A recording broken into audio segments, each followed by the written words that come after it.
tomando consigo cuanto puedan. Sí, admito que parece haber robos en gran escala.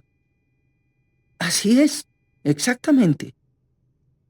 Y Monsieur Mariette explicó que si no encontraba alguna forma de conservar los tesoros que había descubierto en Egipto, el futuro de la arqueología en ese país estaría en serio peligro. ¿Qué había descubierto?, preguntó el marqués. Le dijo a mi papá que poco tiempo después de llegar a Egipto, había observado algo notable. Ciertas esfinges de piedra, de apariencia idéntica, se veían tanto en los jardines privados de los funcionarios egipcios más ricos, como en el frente de los templos más recientes, erigidos en Alejandría, El Cairo y Giza. Si eran todas iguales, deben haber procedido del mismo lugar. Eso es precisamente lo que pensó Monsieur Mariette. Luego, un día, caminando entre las ruinas de Sagara, una población cercana al Cairo, se encontró con una esfinge que estaba enterrada en la arena y de la cual solo asomaba la cabeza. Estaba no lejos de la gran pirámide escalonada de Sócer, y reconoció la similitud entre esta esfinge y las que había visto en el Cairo y en Alejandría, sugirió el marqués. Sí, contestó Shikara, y al desenterrarla, vio en ella una inscripción en la que se hacía referencia a Apis, el toro sagrado de Memphis. Entonces comprendió que había encontrado algo muy emocionante. Shikara dijo aquello con tal aire de triunfo que el marqués también se sintió emocionado al preguntar: ¿qué era?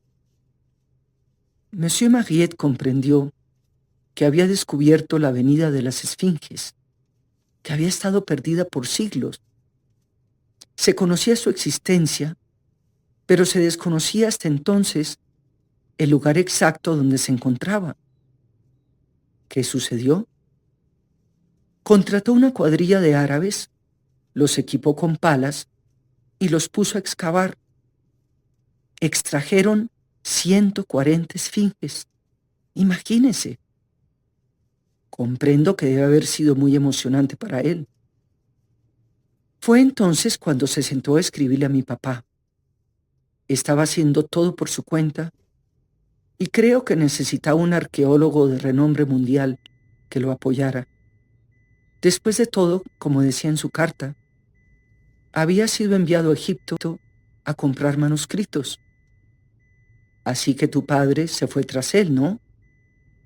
Se veía ansioso de partir, recordó Shikara, sobre todo porque Monsieur Mariette pensaba que encontraría, cerca de la avenida de las Esfinges, el lugar donde sepultaban a los toros sagrados. El marqués guardó silencio y después de un momento Shikara dijo: supongo que usted sabe que no fue sino hasta la última etapa de la historia del antiguo Egipto que se dio forma humana a los dioses. Originalmente se les representaba en forma de animales. Tenían la vaca, el carnero, el halcón, el ibis, el cocodrilo, el gato y la serpiente. Sí, yo sabía eso, contestó el marqués, pero el más famoso, si no me equivoco, era el toro sagrado de Memphis. Exacto. El toro sagrado era adorado en forma de un animal vivo. Se le tenía en el templo y lo atendían los sacerdotes. Papá me ha dicho con frecuencia que cuando uno de esos toros moría, era embalsamado y enterrado con gran ceremonia. ¿Y tú crees realmente que Monsieur Mariette haya encontrado el lugar donde enterraban a los toros?, preguntó el marqués. Creo que existe un cementerio de los gatos sagrados, otro para los cocodrilos y otro más para los íbices. pero tengo entendido que se desconoce el sitio de las cámaras mortuorias de los toros. ¿Es verdad?, dijo Shikara. Desde luego, tal vez estaba equivocado, pero cuando mi papá se marchó, me dijo que estaba seguro de que las tumbas de los toros sagrados estaban cerca de la Avenida de las Esfinges. Eso es algo que realmente me gustaría ver, exclamó el marqués. Sus ojos se encontraron con los de Shikara y advirtió la expresión interrogante de ella. Está bien, tú ganas, dijo con tristeza. Confieso que has despertado mi curiosidad. Te llevaré al Cairo. Shikara lanzó un pequeño grito de absoluta felicidad. ¿Lo dice en serio? ¿De veras lo dice en serio? Supongo que sí. No puedo menos que reconocer que estoy demostrando una gran debilidad al permitir que una simple mujer altere mis planes. Imagino que te vas a mostrar muy satisfecha porque piensas que me has vencido. Estoy muy satisfecha, pero solo porque me siento profundamente agradecida. Estaba pensando en lo asustada que iba a sentirme cuando me quedara sola, sobre todo porque quizá tarde un poco en encontrar a mi papá. Es posible que no lo encuentre en cuanto llegue al Cairo, pero ahora que usted me va a llevar, todo me parece maravilloso, realmente maravilloso. Había tanta emoción y tanta dicha en su voz que el marqués imaginó que era como si le hubiera dado a un niño un regalo de la punta misma de un árbol de Navidad. Pero cuando Shikara se marchó y se quedó solo, casi lamentó haber sucumbido al impulso de decirle que la llevaría hasta el fin de su destino. Bueno, al menos no llevaré sobre mi conciencia la preocupación de que pueda sucederle algo, pensó. Además, realmente estoy interesado en ver las tumbas de los toros sagrados. Cuando estaba en su camarote, Shikara elevó una oración de agradecimiento, no solo porque el marqués iba a llevarla a Egipto, sino porque no tendría que separarse de él. Al mismo tiempo, no se sentía capaz de confesarle la inquietud que le causaba pensar que tal vez, al llegar al Cairo, ella descubriría que su padre se había marchado a otra parte y que Monsieur Mariette había regresado a París. También era probable que tanto su padre como el francés hubieran desaparecido en el desierto para ir a excavar algún lugar del que oyeron hablar. Nunca se les habría ocurrido a ninguno de los dos avisarle a nadie a dónde se dirigían, pues era muy posible que se les hubiera olvidado comunicar a sus familiares su paradero. Mi papá ha sido siempre tan distraído, se dijo Shikara, aunque nunca había sido tan indiferente como para no comunicarse con ella en tanto tiempo. Tal vez pensó, una de las razones por las que odio a los hombres es la forma descuidada en que mi papá nos trató siempre a mi mamá y a mí. Cuando estaban juntos eran muy felices, pero los deseos de él se imponían en todo momento. Su madre jamás pensaba en hacer nada si él no había otorgado su permiso. Cuando estaba lejos o deseaba viajar para excavar en algún rincón ignoto, jamás pensaba en lo sola que se sentiría su esposa en su ausencia. Tampoco le preocupaba hacer arreglos de ningún tipo para que ella pudiera disfrutar de la compañía de algún familiar mientras él estaba lejos.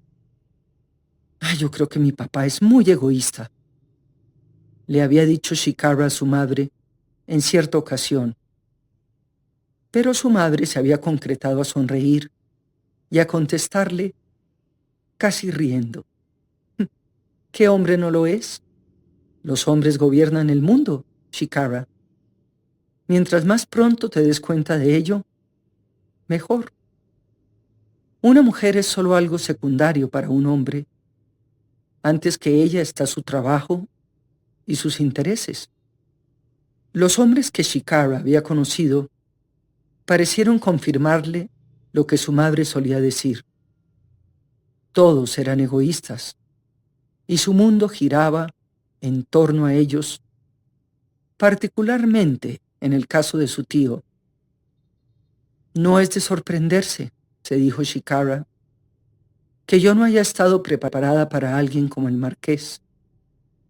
Había observado la forma amable en que hablaba a sus servidores y el hecho de que hubiera dispuesto para la tripulación del barco las mismas comodidades de que disfrutaban él y sus invitados. Es bondadoso y considerado, pensó, recordando cómo la había tratado. Sin embargo, odiaba a las mujeres, lo que la hizo comprender, con profunda desesperación, que nunca sentiría nada por ella, excepto, tal vez, una divertida tolerancia.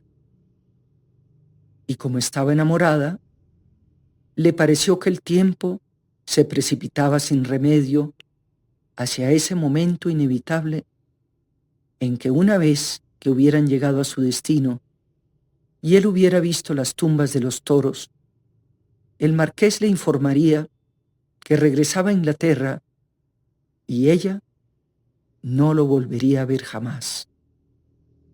Tal vez hubiera sido mejor que no lo conociera, que no lo hubiera conocido, pensaba a veces desolada.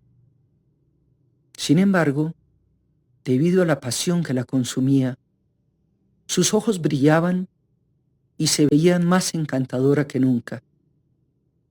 Hicknet había colocado una silla en la cubierta con un banquillo para descansar los pies en un lugar protegido del viento y sobre el cual, cuando el sol era muy intenso, disponía un toldo que la protegía del calor. Algunas veces, para su deleite, cuando estaba sentada sola, leyendo, allí, llegaba el marqués y se sentaba a su lado.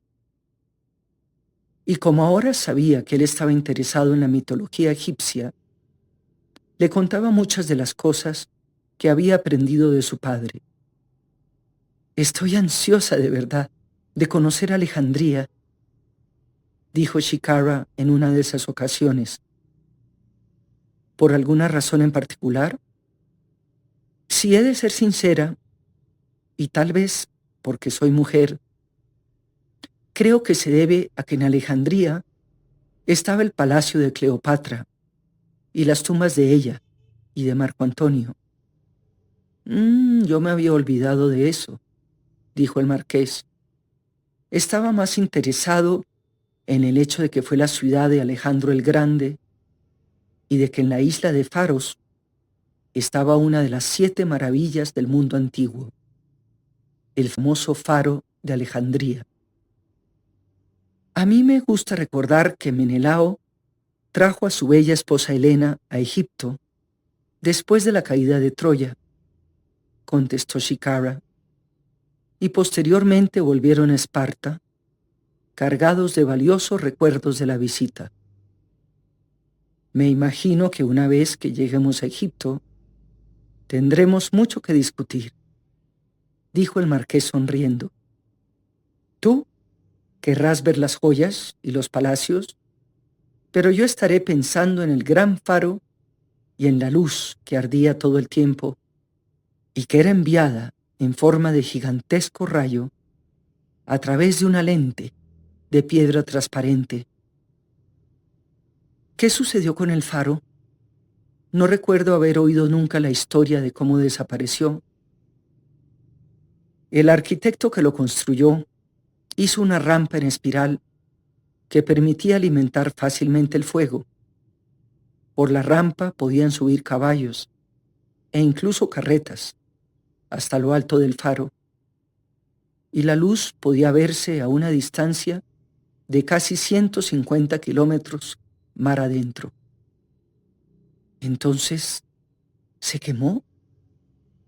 No se trató de algo tan ordinario. Un espía al servicio de un empleador cristiano convenció al califa al-Wajid de que los constructores del faro habían enterrado un gran tesoro bajo este. Y la tentación fue demasiado grande, exclamó Shikara.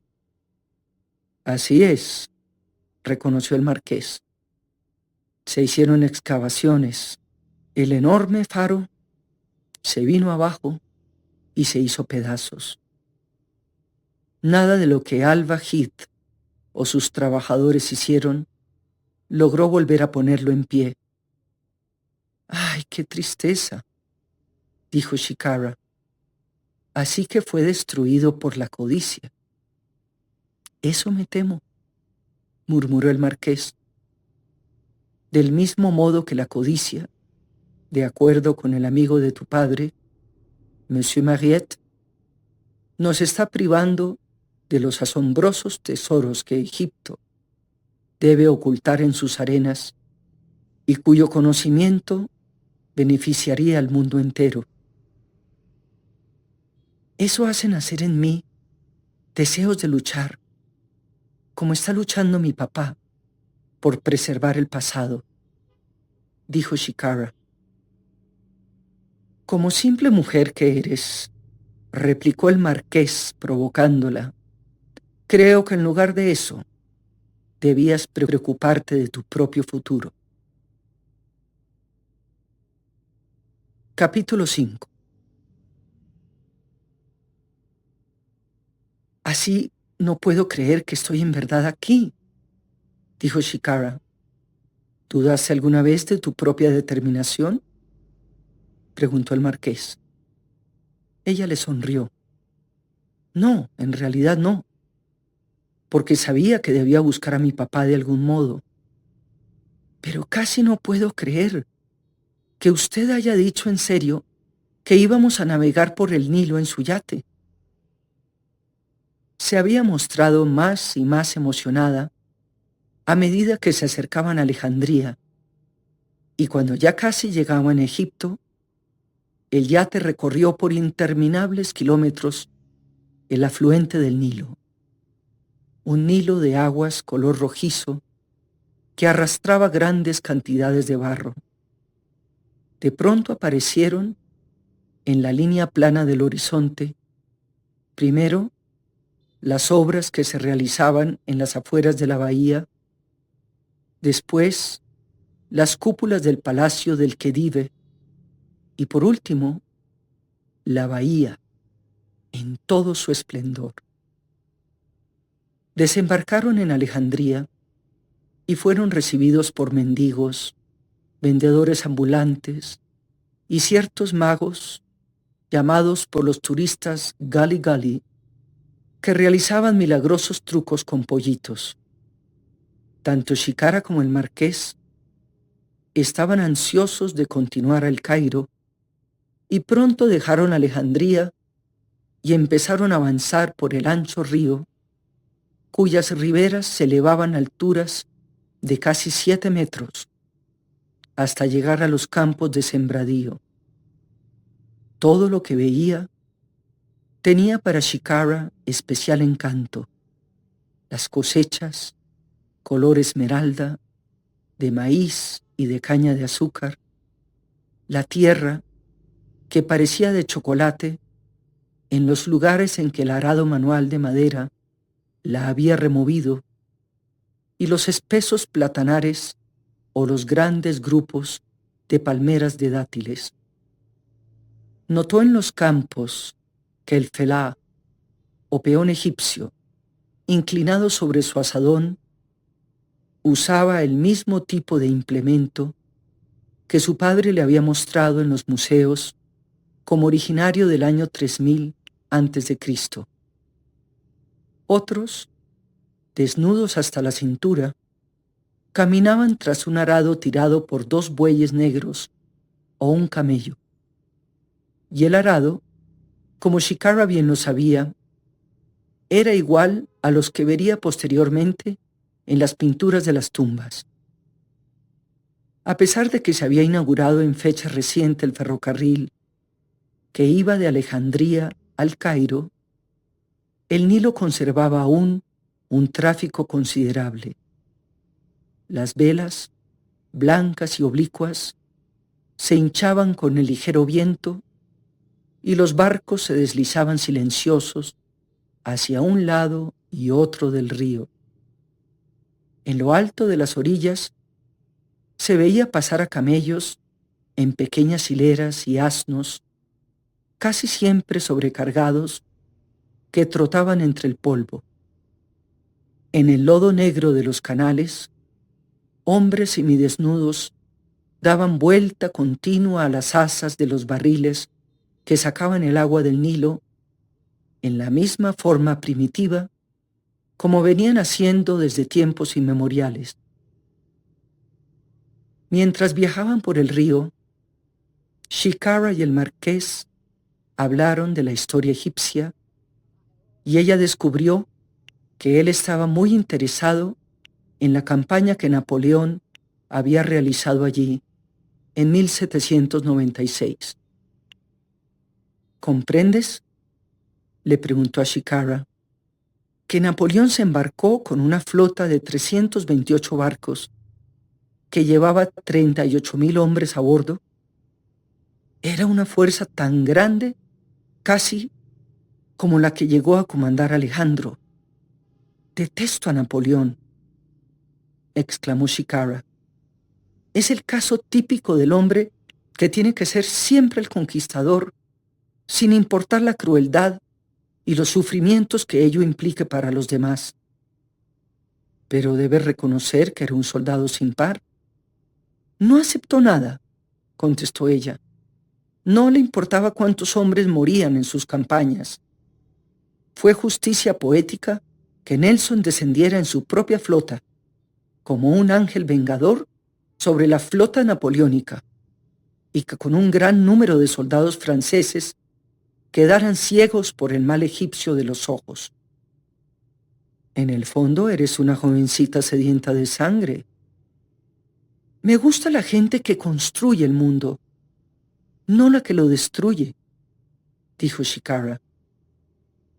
Él se rió al escucharla, pero cuando salieron a la cubierta, después de la cena, y contemplaron las estrellas, ambos se sintieron envueltos en el mágico misterio de la noche egipcia. No había crepúsculo en Egipto, solo se producía un breve y expectante silencio al caer el día, y en aquel momento a Shikara le pareció que el tiempo mismo se había detenido. La primera estrella había aparecido en el firmamento. Después se escuchó el agudo chillido de un murciélago, y las alas de la oscuridad parecieron extenderse sobre el mundo y cubrirlo totalmente. Ahora comprendía por qué su padre le decía que los trabajadores egipcios le tenían miedo a la oscuridad. El cese repentino de la luz, después de un día de sol espléndido, les inspiraba extrañas imágenes de otro mundo que los egipcios de la antigüedad pintaron en sus tumbas. Cuando las estrellas empezaron a aparecer en el cielo y asomó la débil luz de la luna, un nuevo resplandor plateado y misterioso cubrió la tierra. El Nilo se convirtió en un río de plata derretida y Shikara escuchó la voz del silencio. Llevaba puesto uno de los nuevos vestidos que había comprado en Lisboa y al entrar en el salón antes de la cena, le pareció advertir una mirada de admiración en los ojos del marqués, pero no estaba segura de ello. Deseaba desesperadamente que él la admirara, pero sentía que jamás podría competir con el seductor atractivo de la señora. Y sin embargo, aunque la bailarina parecía una mujer irresistible, el marqués había salido de Lisboa mucho antes de lo previsto.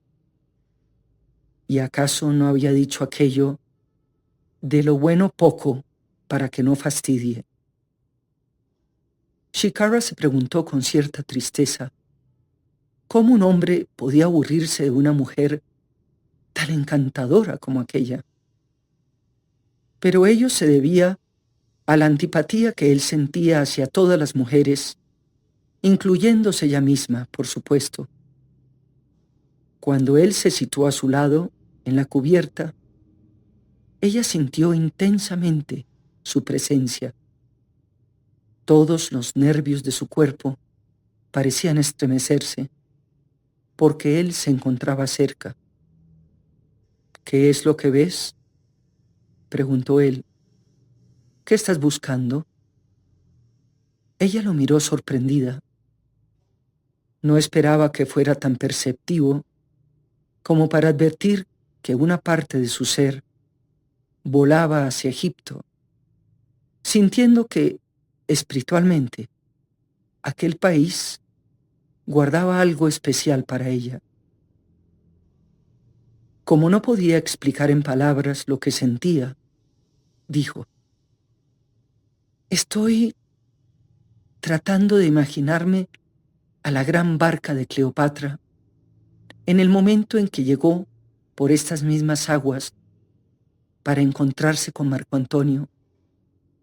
Creo ver las velas doradas y perfumadas, los regalos que ella le llevaba y las mujeres hermosas que venían a bordo, entre las cuales, desde luego, Cleopatra era la más bella de todas. Y Marco Antonio, claro está, apreció lo que se le ofrecía, dijo el marqués con expresión escéptica. Se enamoraron, murmuró Chicara. Él había llegado a conquistar Egipto, pero Cleopatra lo conquistó a él. Por el contrario, dijo el marqués con voz aguda, ella fue la conquistada. Lo amó, y a menos que los libros que he leído hayan estado equivocados, él fue siempre su amo. En realidad, ella lo amó más que él a ella. Fueron felices, declaró Chicara casi con ferocidad. Muy felices. ¿Por qué no?, preguntó el marqués. Ella era una mujer muy hermosa. Se produjo un silencio y después Chicara dijo en voz muy baja: ¿es eso todo lo que los hombres desean? ¿Que una mujer sea hermosa? El marqués titubeó un momento. Si me pides que hable con franqueza, dijo por fin, creo que un hombre busca mucho más, aunque muy pocas veces lo encuentra. ¿Qué es lo que busca? El marqués miraba hacia la oscuridad y a la luz de las estrellas, Chicara podía ver su perfil. Se percató de que estaban hablando en una forma como no lo habían hecho hasta entonces. Él no se mostraba escéptico ni burlón, ni hablaba con sarcasmo. Le estaba diciendo lo que en realidad sentía, y ella contuvo el aliento, temerosa de interrumpir el curso de sus pensamientos. Creo que todo hombre, si es sincero, dijo el marqués con lentitud, lleva en el corazón un ideal, el tipo exacto de mujer a quien le gustaría no solamente amar, sino convertirla en su esposa. ¿Y cómo sería Ella, preguntó Shikara, casi sin atreverse a pronunciar las palabras. Me preguntaste si un hombre desea solo la belleza en una mujer, contestó el marqués. Pero si la ama, siempre le parecerá bella. Pero no es la apariencia facial lo que importa. Se detuvo un momento antes de continuar. Es algo más profundo, algo que viene del espíritu, o de lo que la gente religiosa llamaría el alma. De nuevo se hizo el silencio, y como Shikara no contestó, él prosiguió diciendo: no pretendo ser una autoridad en religiones antiguas como tu padre, pero de lo que he leído, deduzco que toda la gente del pasado buscaba algo más grande, más allá de ella misma, algo que sentía, pero que no podía describir con palabras. La voz del marqués se hizo más profunda. Por eso ocurre con frecuencia que la música, la pintura o la escultura expresan lo que encierra el corazón de un hombre mejor que todas las palabras. ¿Eso es lo que usted busca? Creo que lo comprendo y en cierta forma me asusta, porque es mucho más grande y poderoso que lo que somos nosotros mismos. Shikara suspiró antes de añadir: ay, me hace sentir muy pequeña y carente de importancia. Y sin embargo, quiero ser parte de todo eso. Nadie es poco importante para sí mismo, murmuró el marqués, y todos somos extremadamente importantes en el patrón general del universo. ¿Cómo puede estar tan seguro?, preguntó Shikara. ¿Cómo sé yo que no estoy de más en el mundo, que si desapareciera en la oscuridad de la noche y nadie me volviera a ver nunca, eso tendría algún efecto en el mundo? Nadie sabría, ni a nadie le importaría lo que me pasara. El marqués sonrió ante la pasión que encerraban sus palabras. Te muestras muy modesta esta noche, dijo él. No es muy peculiar en ti. Tengo miedo, confesó Shikara, no de los peligros físicos, sino de que la vida pase a mi lado sin vivirla, sin conocer ninguna de las cosas que hay más allá de mí misma. Su voz pareció palpitar en la oscuridad al decir: yo, como usted, y tal vez como todo el mundo, ando en busca de un ideal. Me consideraría un completo y absoluto fracaso si no lo encontrara. Creo que tú siempre encontrarás lo que buscas. El marqués decía aquello con mucha seguridad, y ella levantó la mirada hacia él, observando lo alto que era y sus anchos hombros. Pensó que no podría temerle a nada mientras él se encontrara a su lado. Eres una mujer encantadora, Shikara, dijo el marqués. Desearía que fueras feliz. Ella vibró en su interior al escucharlo, y cuando lo miró, ocurrió entre ambos algo inusitado. No pudo entenderlo, pero estaba allí, vibrando en el aire, y un instante después, él se acercó más a ella. Por un largo momento, ambos se quedaron silenciosos e inmóviles. Entonces, en forma muy lenta, como si fuera tan inevitable como la corriente de las aguas del Nilo que se deslizaba bajo ellos, el marqués rodeó a Shikara con sus brazos y la atrajo hacia él. La miró fijamente antes de apoderarse de sus labios. Ella no podía moverse ni respirar. Solo pensaba en los labios que oprimían los suyos y en los brazos que la estrechaban con fuerza. Todo su cuerpo se estremeció como sacudido por un relámpago. Era una sensación tan intensa que casi le causaba un dolor físico, produciéndole al mismo tiempo un placer que no soñó que existiera. Los brazos del marqués la estrecharon aún más, y ella le respondió entregándole su alma por entero.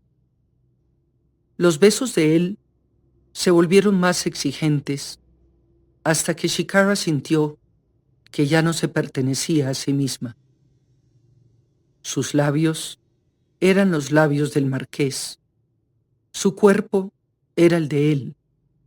Eran los dos una sola cosa. Era el amor. ¿Cuánto tiempo la sostuvo él, oprimida contra su pecho, besándola? Shikara había perdido la noción del tiempo, del yate en movimiento, del agua que brillaba bajo sus pies, de las estrellas que parpadeaban por encima de su cabeza y de las tinieblas de la noche. Solo existía él. El marqués, por fin, levantó la cabeza. Shikara se sentía incapaz de hablar ni de hacer ningún movimiento cuando él escrutó su rostro como buscando una respuesta. Después, inesperadamente, se volvió y, alejándose, la dejó sola en la cubierta. Llegaron al Cairo a la mañana siguiente y anclaron cerca de la orilla. Al asomarse por la claraboya de su camarote, Shikara vio, a corta distancia, casas flotantes y vapores fluviales que hacían el recorrido del Nilo. Flotillas de gayatas, de esbeltos mástiles que se elevaban al cielo y blancas velas recogidas se encontraban inmóviles en el centro del río, mientras las barcazas avanzaban con lentitud por sus aguas, con cargas de caña de azúcar, granos, arroz y café. Había anhelado que llegara ese momento, pensó Shikara. Deseaba tanto llegar al Cairo, y sin embargo, ahora solo podía pensar en el marqués y en la forma como la había besado la noche anterior. Se dio cuenta de que ya le pertenecía y de que sin él jamás volvería a sentirse completa. Nunca imaginó siquiera que un beso pudiera ser tan maravilloso, tan perfecto, y que sus labios y todos los nervios de su cuerpo pudieran verse arrastrados a una emoción tan indescriptible. Él había provocado en ella una llama que encendía todos sus sentidos. Comprendía ahora por qué todo ser humano deseaba amar, por qué los reyes renunciaban a sus tronos, las naciones se lanzaban a una guerra y los hombres morían antes que renunciar a la magia que los elevaba del barro para convertirlos en dioses. Lo amo, murmuró en voz baja. Pero cuando se fue a la cama sin verlo, se dijo que tal vez aquellos besos no habían significado para él más que aquel beso casual que le había dado la señora al despedirse. Me besó porque le emocionó la noche, y yo era la única mujer que estaba a su lado, pensó. Si hubiera estado presente otra mujer, la habría besado a ella. Aquel deprimente pensamiento hizo que sus ojos se llenaran de lágrimas, pero Shikara las enjugó al instante. Él odia a las mujeres, se dijo, y yo solo soy una mujer. Puede ser que lo divierta un momento o lo ayude a pasar el tiempo, pero eso es todo. Sintió el impulso de gritar de frustración, de correr a él para arrojarse de rodillas a sus pies y suplicarle que la quisiera un poco. Pero si hiciera eso, solo conseguiría su desprecio, y él trataría cuanto antes de deshacerse de ella. Estaba segura de que como la consideraba una dama, no le pediría nada más allá de un beso. Con la señora había sido diferente. Habían hecho el amor, estaba segura. Pero el marqués jamás le sugeriría eso a ella, porque iría en contra de su código de honor. Lo amo tanto que estaría dispuesta a hacer cualquier cosa que me pidiera, se dijo llena de desventura. Pero él no le pediría nunca que hicieran el amor mientras ella estuviera bajo su protección. Aunque Shikara jugueteaba con la idea de que una vez que hubiera encontrado a su padre, el marqués podía sugerirle un tipo diferente de relación, sabía que solo se trataba del sueño tonto de una muchacha enamorada que no correspondía en modo alguno a la realidad. Tengo que enfrentarme a la verdad de que su beso obedeció tan solo a un impulso momentáneo, se dijo. Antes, ni siquiera me había tomado de la mano. Lo hizo tal vez porque sucumbió a la oscuridad y al magnetismo de Egipto, o quizá porque le dije que me sentía sola y tenía miedo. Sin importar cuál hubiera sido la razón, se había marchado después que la besó. Tal vez, aunque a ella le había parecido una cosa mágica, que estaba más allá de las palabras, para él no significó nada. En las primeras horas de la mañana, Shikara se vistió y subió a la cubierta para ver los barcos del río y a la gente que caminaba por un sendero cercano al sitio donde habían andado.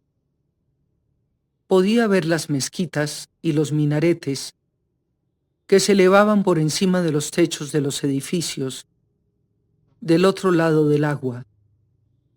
Lo más espectacular era la mezquita de Mohamed Ali, construida en lo alto del peñasco de la ciudadela. Sus esbeltos minaretes turcos eran los más altos del Cairo, y Shikara se preguntó si le sería posible visitarla. Al escuchar pasos que se acercaban, creyó que se trataba del marqués, pero en su lugar apareció un camarero. «Buenos días, señorita», dijo el hombre con respeto. «Le llevé el desayuno a su camarote». «Gracias», dijo Shikara. Bajó, pero no quiso preguntar si el marqués había desayunado ya. Cuando terminó el café y los bizcochos que le habían servido, se preguntó si debía ir a buscar al marqués o si era mejor que le preguntara a Hicknet cuáles eran los planes del día. Como si lo hubiera llamado con el pensamiento, Hicknet apareció en la puerta de su camarote. «Su señoría le envía saludos, señorita. Dice que si está lista para bajar a tierra, él la estará esperando». «Me encantaría», contestó Shikara. Se puso de pie de un salto. Tomó a toda prisa un sombrero de anchas alas que había comprado en Lisboa y recogió la sombrilla blanca que adquirió siguiendo instrucciones del marqués. En los lugares calurosos siempre es mejor salir muy temprano, dijo Hicknet. Creo que su señoría tiene intenciones de llevarla a las pirámides. Allí es donde quiero ir, dijo Shikara casi sin aliento. Tomó una bolsa blanca que hacía juego con su vestido y subió corriendo hacia la cubierta. El marqués la esperaba ya y al verlo El corazón de ella le dio un vuelco en el pecho. Del otro lado de la barandilla se veía un carruaje abierto, tirado por 2 caballos. Pensé que no debíamos perder tiempo, dijo el marqués apenas vio aparecer a Chicara. Creo que debemos tratar de localizar inmediatamente a Monsieur Mariette y preguntarle qué ha pasado con tu padre. Estoy ansiosa de hacerlo, contestó Chicara. Trató de leer la expresión del rostro del marqués, pero él eludió deliberadamente su mirada. Se le veía hermético, replegado en sí mismo. Las barreras que los había separado hasta entonces volvían a levantarse. Chicara subió al carruaje, emocionada ante la esperanza de volver a ver a su padre, pero aquella ilusión se dio paso a otros pensamientos que ocuparon por completo su mente. Se sentía impresionada ante la apariencia del marqués, quien se veía muy apuesto con su elegante traje blanco. Al mismo tiempo, temía que se hubiera arrepentido de lo ocurrido entre ellos la noche anterior. Avanzaron por calles atestadas con el tráfico de asnos, carretas, carruajes, camellos y bueyes. De las tiendas se desprendían aromas de almizcle, esencia de rosas, incienso y café. Y por las calles deambulaban mujeres que llevaban el rostro cubierto por velos. Salieron de la ciudad y subieron por el camino empinado que conducía a las pirámides. He estado haciendo investigaciones, dijo el marqués después de que habían viajado un rato en silencio, y tengo entendido que podemos encontrar a Monsieur Mariette en el sitio donde realiza investigaciones. ¿Así que está aquí?, preguntó Chicara. Temía que hubiera vuelto a Francia. También a mí se me ocurrió esa idea, dijo el marqués, pues ello explicaría que no hubiera contestado tu carta. Tal vez papá está con él, sugirió Chicara llena de esperanzas. El marqués no contestó y ella tuvo la sensación de que él lo consideraba muy improbable. Los caballos que tiraban del carruaje avanzaban a paso veloz y pronto aparecieron a la vista las pirámides contra el fondo del desierto de arena. Chicara hubiera querido detenerse a visitarlas, no obstante sabía que lo primero que debían hacer, una vez en Egipto, era buscar a su padre, como sugería el marqués. Aunque procuraba alejar ese pensamiento de su mente, la asaltaba una pregunta. Si mi padre está aquí, ¿cuánto tiempo permanecerá el marqués una vez que me haya entregado a sus cuidados? Se sentía invadida de timidez y solo se atrevía a mirar al marqués de soslayo, y como él no parecía inclinado a conversar, guardó silencio. Pasaron las primeras pirámides y algún tiempo después apareció a la vista la gran pirámide escalonada de Sócer y el templo de Ptah rodeado de palmeras. Había, mezclados con arena, piedras, grandes trozos de mármol y losetas por todas partes, y al bajar del carruaje, Chicara pensó que sería imposible reconstruir algo con tanta confusión de materiales. El marqués caminaba frente a ella cuando Chicara vio, un poco a su izquierda, la avenida de las Esfinges. No había la menor duda de que aquel era el lugar en el que Mariette había hecho su maravilloso descubrimiento 2 años antes, y ella permaneció un momento inmóvil, como fascinada. La avenida seguía una línea casi recta por unos 600 metros. Después, daba una brusca vuelta a la izquierda hasta llegar al frente de un pequeño templo ante el cual se encontraba un notable semicírculo de estatuas. Caminaron hacia ese lugar y al ver a un grupo de trabajadores, el marqués les preguntó por Monsieur Mariette. Los hombres les indicaron a señas el camino y Chicara y el marqués descendieron por una empinada rampa que había en el piso. Escucharon voces y el sonido de las palas que excavaban al final de una larga cámara. ¿Está Monsieur Mariette aquí?, preguntó el marqués. Su voz pareció volver hacia ellos como un eco, y por un momento no hubo respuesta. Entonces vieron a un hombre que avanzaba lentamente del fondo de la cámara.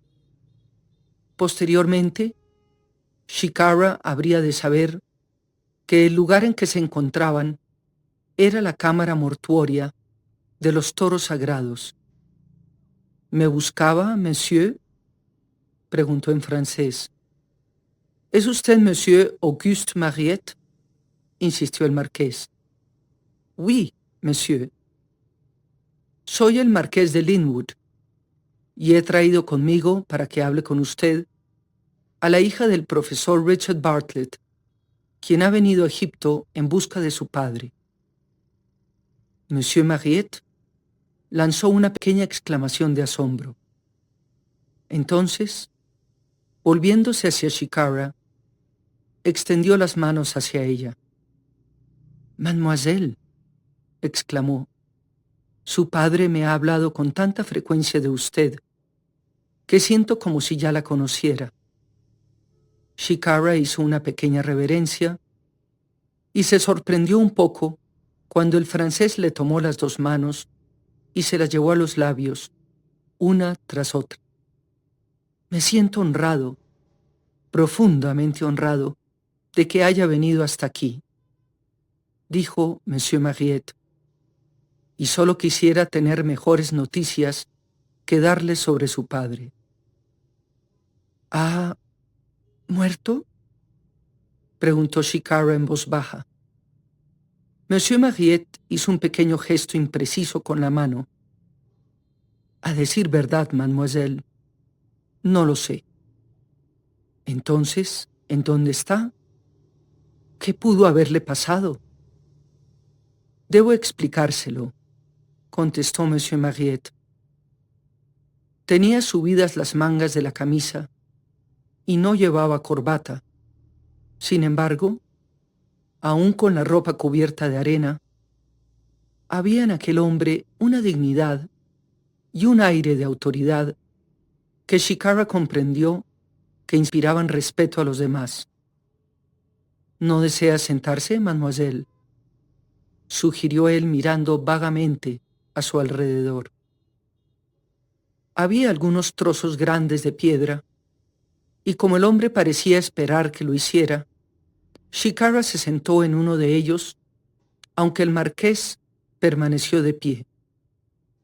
Monsieur Mariette se sentó frente a ella.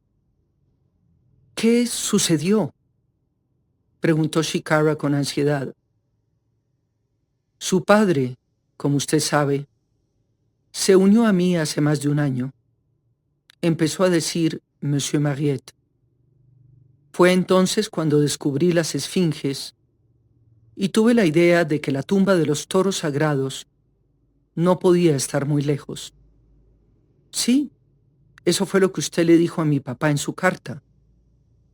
«Y tenía razón», continuó Monsieur Mariette, «pues ahora ya puedo mostrarle la catacumba donde sepultaban a los apis.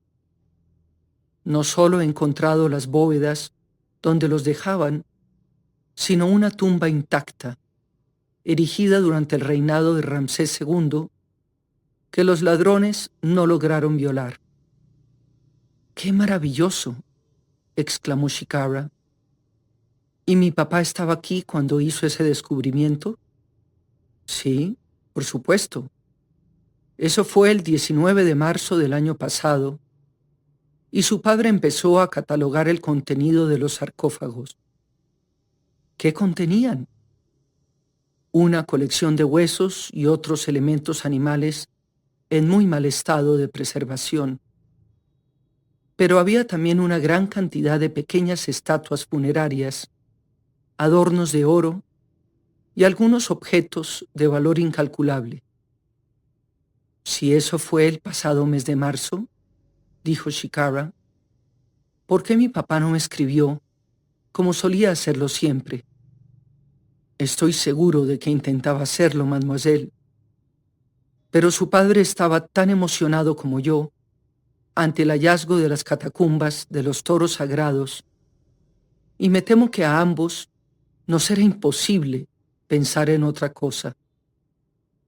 Shikara no respondió, y él añadió con aire de disculpa: había una cantidad enorme de excavaciones que hacer que entrañaban muchos problemas. Hizo un gesto con las manos al hablar y continuó: puede ver la cantidad de arena y de polvo que cubre todo. Eso crea una especie de neblina fina y transparente. Había desprendimientos de roca y a veces era difícil mantener encendidas las velas. Comprendo que mi papá se olvidara de mí, dijo Shikara. Pero, ¿qué le sucedió? Monsieur Mariette pareció contener el aliento. De nuevo, debo decirle la verdad, mademoiselle. No lo sé. ¿No lo sabe? Repitió Shikara. Desapareció. Pero, ¿cómo pudo suceder eso? Vivía cerca de aquí, donde el hospedaje es bastante incómodo. Las casas son tan pequeñas que no vivíamos juntos. Continúe, exclamó Shikara con ansiedad. Una mañana, su padre no acudió a trabajar como yo esperaba, y pensé que tal vez estaba ocupado escribiendo. Me propuse visitarlo esa noche, pero salí de aquí muy cansado y lo dejé para el día siguiente. Como no lo encontré entonces, envié a alguien a buscarlo y descubrí que la gente con la que se hospedaba creía que estaba conmigo.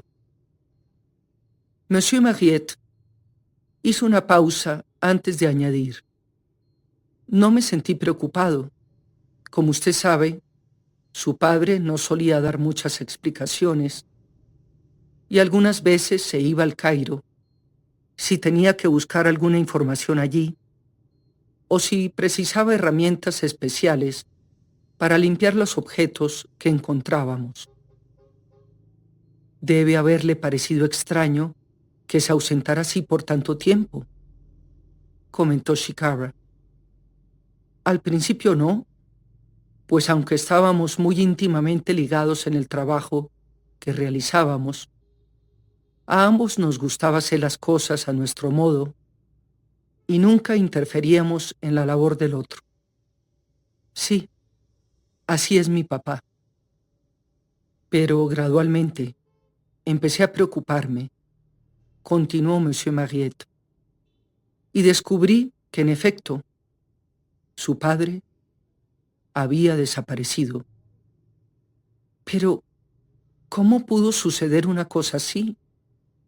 No lo sé. Fui a sus habitaciones y encontré todo tal como él lo había dejado. Había una carta para usted, a medio escribir, pero por lo demás no encontré nada de importancia, excepto los objetos que habíamos descubierto en los sarcófagos. ¿Qué pasos dio usted para encontrarlo?, preguntó el marqués. No había dicho nada hasta ese momento, y tanto Shikara como Monsieur Mariette se estremecieron al oírlo interrumpir su conversación. Pregunté a unas cuantas personas que conocía de aquí si no lo habían visto, contestó el francés, y todos parecían convencidos de que se había ido de viaje al desierto a buscar algún otro lugar para excavar. Habíamos planeado buscar tumbas en Abydos, pero no podía creer que el profesor hubiera ido allá sin mí y sin informarme siquiera de sus intenciones. Y entonces, ¿qué hizo usted?, insistió el marqués. Monsieur Mariette pareció turbado. Con toda franqueza, milord, dijo después de un momento, no supe qué hacer.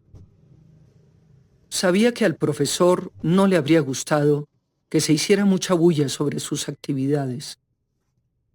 Yo no le había pedido permiso a nadie para invitarlo a unirse a mí. El gobierno francés, que me autorizó a continuar con mi trabajo y me concedió un buen subsidio, es muy celoso en cuanto a que otras naciones participen en los descubrimientos que realizo. Puedo entender eso, dijo el marqués, pero al mismo tiempo, el profesor es un hombre distinguido y su desaparición no puede mantenerse en secreto para siempre.